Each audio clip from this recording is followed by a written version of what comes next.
Bienvenido, Seferino, ¿cómo andás? Gracias por invitarme, Diego. No, por favor. Contame un poco, me interesa abordarlo de este lado y después vamos charlando de otras aristas, por supuesto. Me interesa este concepto. Vos decís los 70, la década que siempre vuelve. Y yo lo creo así, yo lo veo como algo que está súper presente en el debate de hoy. No solamente de manera explícita, también implícitamente, ¿no? Los modos, las maneras de entender la política, los personajes que tienen poder, cómo se relacionan entre sí, cómo entienden la lucha de clases, la lucha de poder. ¿En dónde lo ves vos? ¿Por qué los 70 siempre vuelven? Mira, yo creo que el kirchnerismo piensa en términos de los 70. Todos sus ideales, sus modelos están en los 70. Obviamente no en Firmenich, porque Firmenich tiene mala prensa, pero sí en todos los que murieron y aquellos que dejaron sus ideales. Y esto empieza con en el 2003 con Néstor Kirchner. Él encuentra ahí una herramienta para construir consenso social. Discursos políticos siempre se arraigan en el pasado y el kirchnerismo, el cristinismo, la cámpora se arraigan en los 70. Y quedó claro el otro día en el aplauso del 10 de diciembre, Día de la Democracia, en la ex ESMA, cuando Lita Boitano, presidenta de familiares de detenidos por razones políticas, dijo, todos los que pasaron por acá son peronistas y montoneros. Y enseguida Cristina y Alberto, pero especialmente Cristina, con risistas cómplices a la platea, aplaudieron.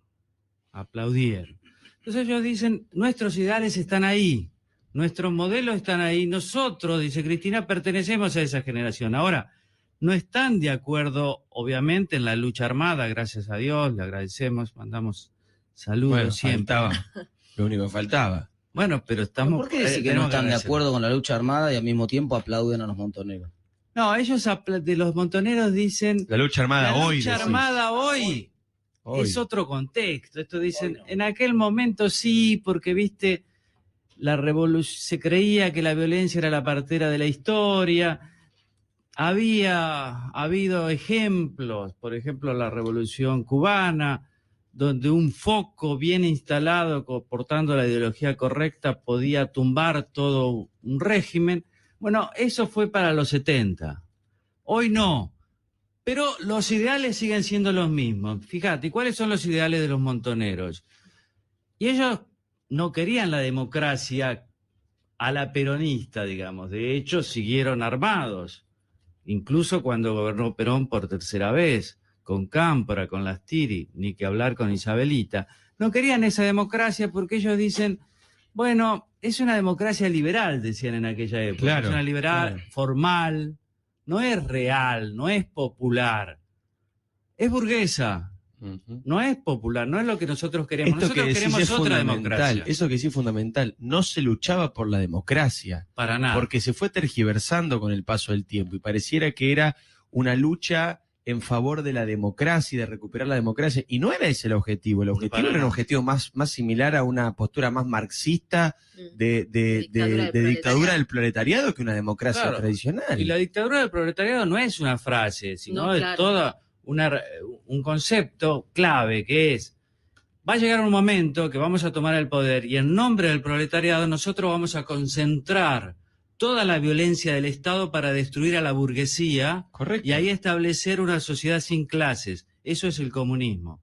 Generalmente, pero se quedaron ahí en la dictadura en nombre del proletariado. Claro, nunca hicieron el segundo paso. Ahora, ¿cómo se destruye a la burguesía? Expropiándola.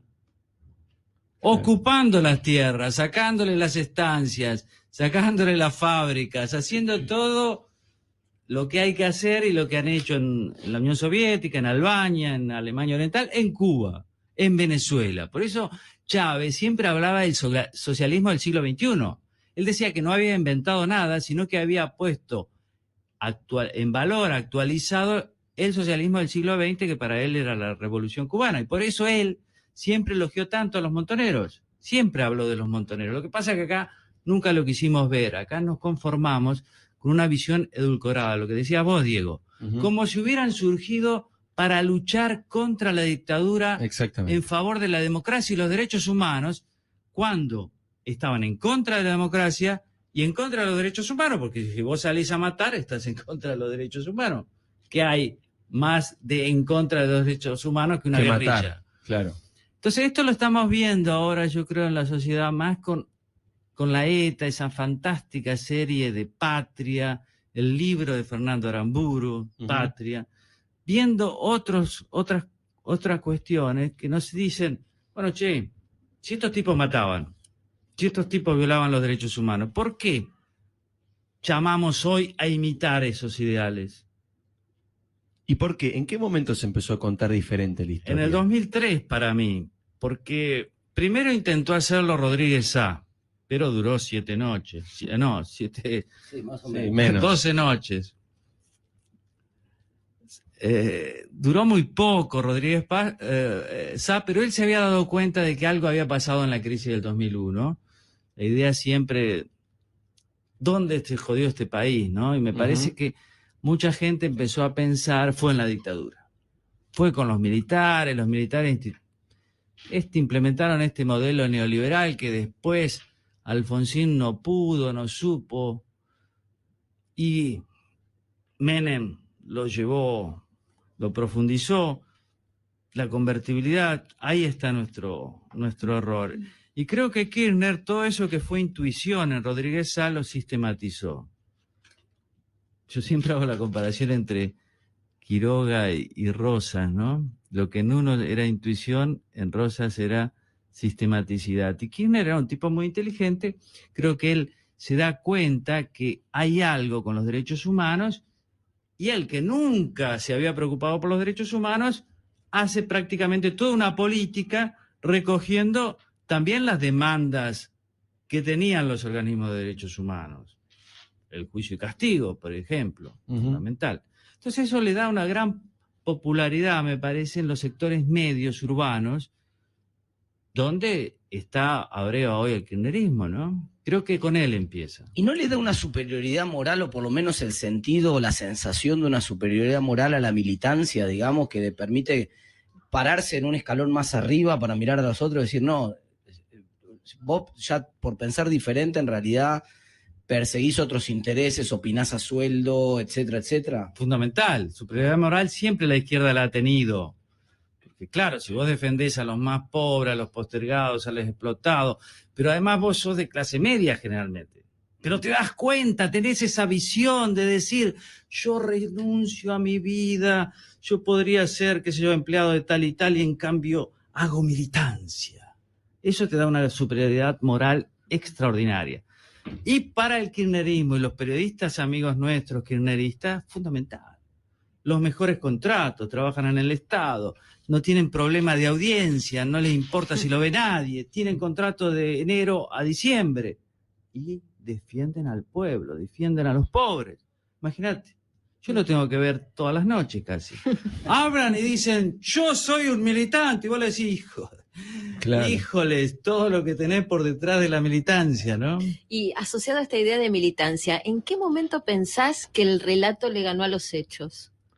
Y el relato le gana a los hechos, yo creo que con Néstor es fundamental eso, porque además Néstor encuentra el país que va levantando y él toma cierto, con la baña, obviamente, pero él también, todo este respeto a los superávit gemelos es muy importante en un país, y él lo hace, populismo responsable fiscalmente en ese momento, diríamos. Y yo creo que ahí todos un poco nos adormecimos, dijimos, che, estamos cada vez mejor, venimos de esta crisis, parece que levantamos. Y pongamos la culpa ahí, en los militares, ¿qué es más fácil? Me parece que ahí fue el querer creer que habíamos solucionado, encontrado una vez la causa de nuestros problemas. Estaban ahí los militares, los jugaban a todos, y me parece que es una gran comodidad también social, más ¿no? Ah, bueno, porque complejo, ¿no? también trasladas un poco la responsabilidad aún en los no militantes, digamos. Todos Sí, quisimos creer Toda un la poco. sociedad, Claro. toda la sociedad. Y es claro que lindo, sí. yo casi también. Lo que pasa es que no estaba en el país. Yo vuelvo en Argentina, estaba trabajando en Brasil en el 2005. Yo hubiera querido escribir sobre la dictadura. Si yo militaba también en los derechos humanos en la dictadura, aún sin saber nada. Vine acá en el 80 y ya ganó Pérez Esquivel y ya el premio Nobel, y el año siguiente, en el 81, ya estaba ahí tratando de aprender algo. Qué lindo es escribir sobre la dictadura, me dijo. Pero en el 2005 ya se había escrito todo. Cuando hago mi primer libro en el 2008, me queda un tipo de derecha como Rucci, negro, peronista. Que Ese había ido libro hasta quinto tuyo, grado. Operación Traviata. Claro, El primer gran éxito tuyo de esta claro. serie de Entonces, investigaciones de los 70. escribo sobre ese porque me lo dejaron todo. Berbisky y sus alumnos ya habían trillado toda la dictadura. Entonces a mí me toca este negro, lo digo con respeto, no vayan a... Ahora, Lo decís irónicamente, Irónicamente. como lo decían A en ver los si te 70, cancelan. claro. a ver, de derecha, como Rucci, que había ido hasta el quinto grado, que venía de Santa Fe, que lo habían matado y que muchos decían, bien muerto está, porque era de derecha. Entonces me toca ese para mostrar otro enfoque de los 70. Pero yo con ganas también de pertenecer al otro lado. Pasa que no me dejaron. ¿Y qué descubriste ahí cuando empezás a investigar el asesinato de Rucci por parte de los montoneros? Empezás justamente a meterte con algo con lo que nadie se había metido, que es cómo actuaba Montoneros, cómo mataba Montoneros, Mira cómo que yo- tenía una organización militar Montoneros, cómo alquilaban un departamento enfrente de la casa de Rucci y se montaba una operación descomunal para matar al amigo de Perón, Mm. no a cualquier persona. Yo elijo cierto montonero porque me resulta más interesante que el otro gran grupo guerrillero que es el ERP, El ERP. que es más de una izquierda más clásica. Sí, ¿viste? más marxista, Más más tradicional, tradicional, eso más decía guevarista incluso. En cambio, Montoneros es como los argentinos, expresa todas las contradicciones, hay Claro. pobres, hay ricos, hay Sí, católicos, católicos, marxistas, no hay de todo. católicos, y son más simpáticos también. Los del ERP los respeto mucho, pero son más duros. En cambio, yo había tenido varios profesores en la Universidad de El Salvador, estudié ciencia política, y ahí, viste, siempre fue una cueva en la dictadura donde iban muchos profesores que no podían dar clases en la UBA, entonces eran bastantes afines y algunos habían participado, y me sentía más identificado también desde el punto de vista del catolicismo. Entonces, Claro, cuando recordemos empiezo- que Montonero, pues hay que ir contando estas cosas porque en el matete y la ensalada general que hay en la Argentina y particular que son también estas cuestiones históricas, el nacionalismo católico fue una de las principales sectores de la política que nutrieron a Montoneros en un comienzo. comienzo, claro, ¿no? Y los jesuitas, ¿no? Y los La Universidad de jesuitas, por eso hay Salvador una es mezcla fundada muy difícil de explicar. por los jesuitas, ¿no? Y es una mezcla difícil, por eso es bastante argentino. El peronismo es muy Tal argentino cual. y Montoneros también. Y cuando hago ese libro, son cosas que ellos decían en privado. Lo que pasa es que una vez que lo vieron escrito, ya me empezaron a mirar distinto. Igual que el tema de Videla. Son cosas que él decía, pero una vez que la vio escrita, el tipo dijo, uy, mira lo que dije. En cambio, Montonero, lo de Rucci, claro, es una contradicción fundamental dentro del peronismo. Claro. Es un peronismo el de Rucci y otro peronismo el de Montonero, pero todos son más o menos peronistas, o se reconocen así. Entonces ahí quise salir rápidamente de los 70 porque le dije a mi mujer, mirá todo el despelote que se armó, y yo quería hacer otra cosa, quería hacer el libro sobre la crisis del 2001, porque estando en Brasil, yo la viví ahí, yo me di cuenta que esa era una crisis muy importante para la Argentina. Pero enseguida en la editorial ya me pidieron otro, porque viste cómo son las editoriales, quieren meter libro igual que los autores. Sí, claro. Entonces hice el de Formosa, Ujú. que es un ataque de Montonero, y ahí ya se me enojaron bastante. Porque ese libro revela que la cuestión de clase de Montonero, que fue el problema de la conducción, era clase media Media alta. para arriba, incluso, sí. que no comprendían a los pobres, que son peronistas, pero ellos querían liberarlos sin comprenderlo. Entonces van a atacar un regimiento en Formosa donde todos son peronistas, y los que estaban ese día de guardia son peronistas, y al contrario de lo que ellos esperaban, esos pobres soldados peronistas los enfrentan con un concepto que ellos desconocían totalmente, que era el de la patria, que yo también, digo, dicho sea de Claro. paso. Entonces ahí me di cuenta que había tocado algo sensible de Montonero, que es la contradicción de clase. Totalmente. Totalmente. Y lo que eso más enoja, me además. parece que los enoja mucho. Ujú. Ahora, ¿pensás, Seferino, que esta idea de el eterno retorno de los 70 a la vida política o a la cúspide de las decisiones políticas en Argentina se termina cuando termine esta generación que participó de los 70 de un lado y del otro? O es algo que ya está instalado, inscrito en los argentinos y lo vamos a heredar las generaciones que somos hijos de los que estuvieron participando activamente de política en los 70, o Muy nietos, interesante. Yo al etcétera? principio pensaba que se iba a acabar con la generación, pero no, creo que no. Creo que Cristina nos va a dejar una herencia que es la cámpora, que incluso son hasta peores que ella, porque ella es una persona muy inteligente y no hay que creer tanto en los aplausos de Cristina del 10 de diciembre. Yo prefiero creer en otros análisis que ha hecho de Montoneros y la relación con Perón, por ejemplo, un mensaje que él dio, que ella dio en ocasión de los 40 años de la pelea entre Montoneros y Perón, o sea, en el 2014. Ujú. Pero creo que esa lucidez la Cámpora no la tiene. Creo que su hijo no es Cristina y me parece que él sí repite como loro lo que le ha contado su mamá y demás de los 70. Yo creo que nos vamos a ir alejando de la década en la medida en que nos alejemos del kirchnerismo. Mm. Y eso creo que va a ser dentro de un tiempo largo, porque me parece que es recién el primer año y todavía estamos en una crisis, pero no hemos visto cómo se resuelva esta crisis, ¿no? Ujú, ujú. Creo que va a depender de cuánto dure el kirchnerismo. Ellos no tienen otra referencia que no sean los 70. Ahora, me sorprende mucho que el consenso ese sobre los 70 esté desapareciendo en el resto.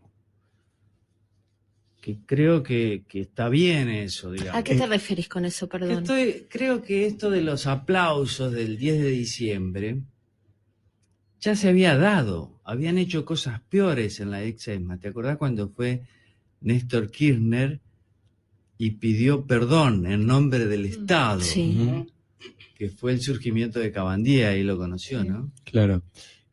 Olvidándose de Raúl Alfonsín. Pero era De Raúl fundamental Alfonsín. eso de Alfonsín, Claro. porque yo creo que si la Claro. democracia es sólida hoy, Sí, claro. es porque está fundada en esos valores Sí. que lo fundó Raúl Alfonsín, porque en aquel momento no había encuestas.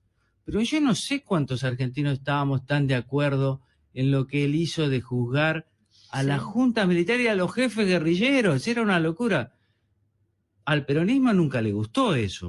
Todo lo contrario. Todo lo contrario. Amnistía y todo eso. Amnistía, Obediencia de vida, punto final. claro, porque en aquel momento era tan fuerte Saadi en el Senado y él era el líder de intransigencia y movilización peronista, que era los ex montoneros.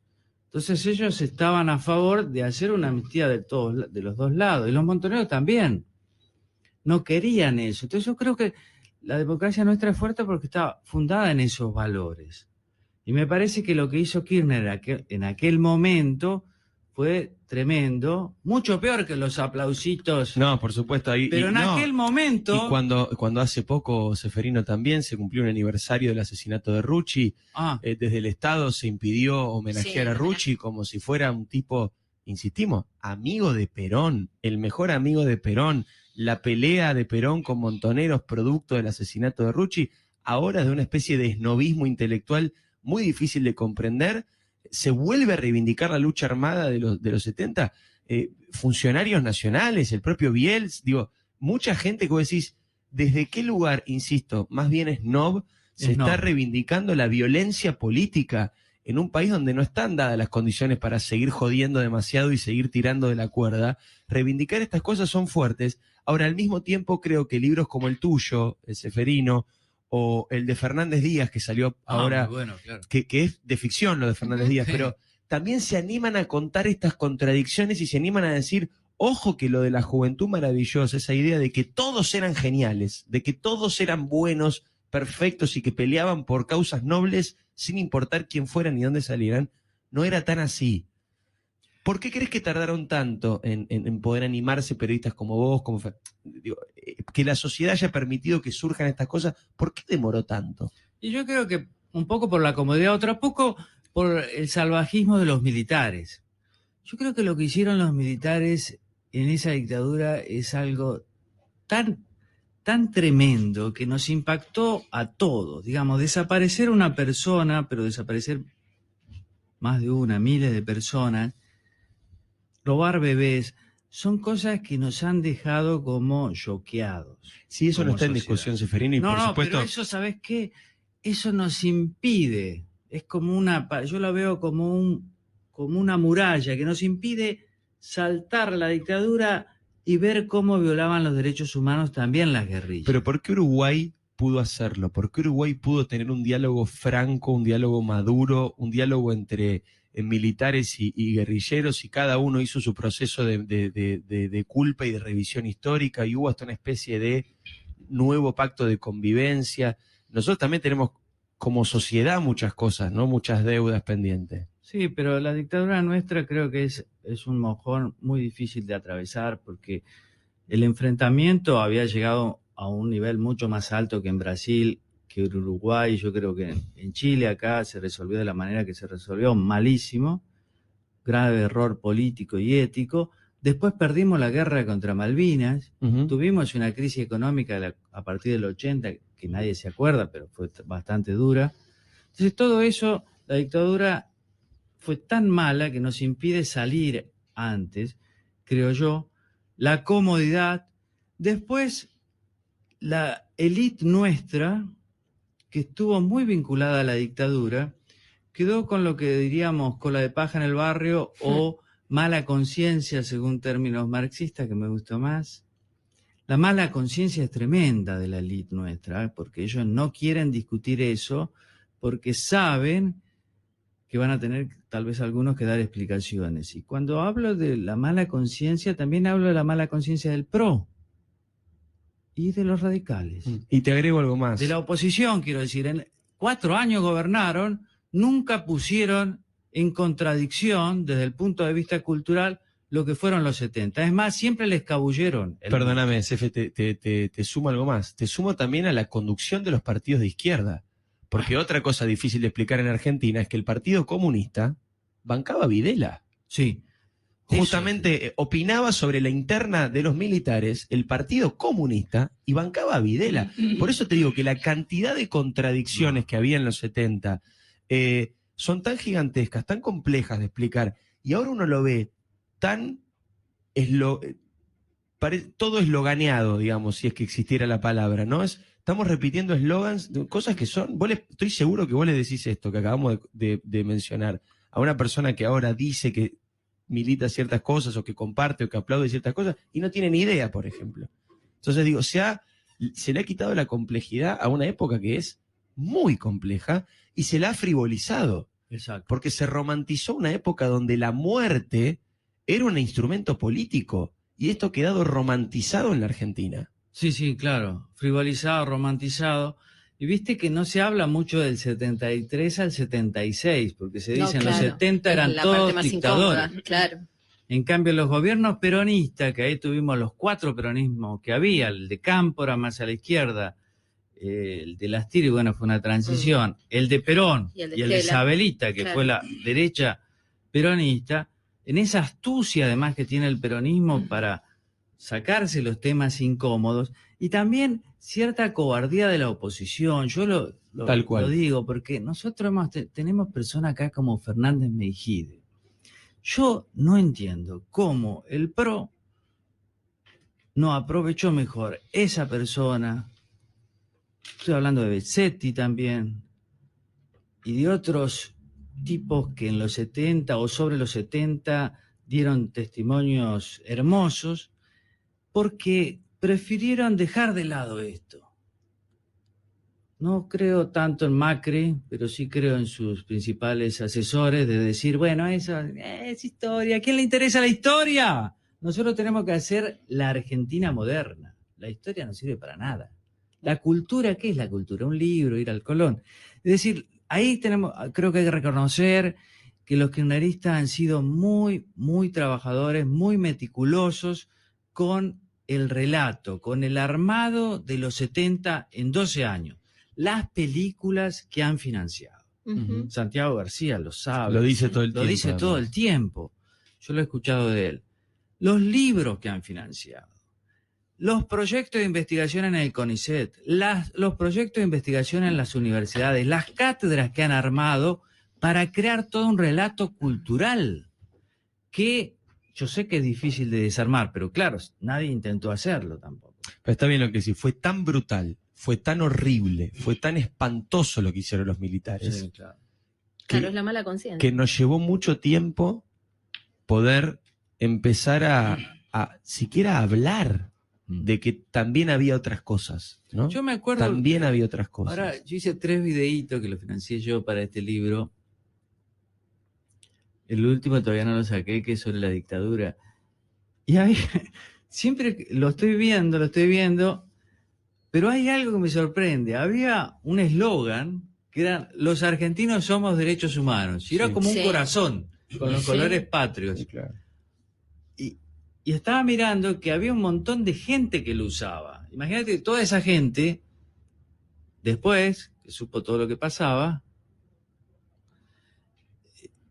la mala conciencia que le queda, no quieren discutir nada de eso. Y me parece que eso nos está congelando en el pasado. Yo lo que tengo más, lo que soy menos optimista, diría, es que es una década, volver a los 70 es volver al pasado, nos congela ahí, ¿viste? Todas estas cuestiones de las ocupaciones de tierra. Bueno, varios de los principales cuadros de Montoneros son ahora abogados que defienden Sí. a los usurpadores. Pero, ¿viste?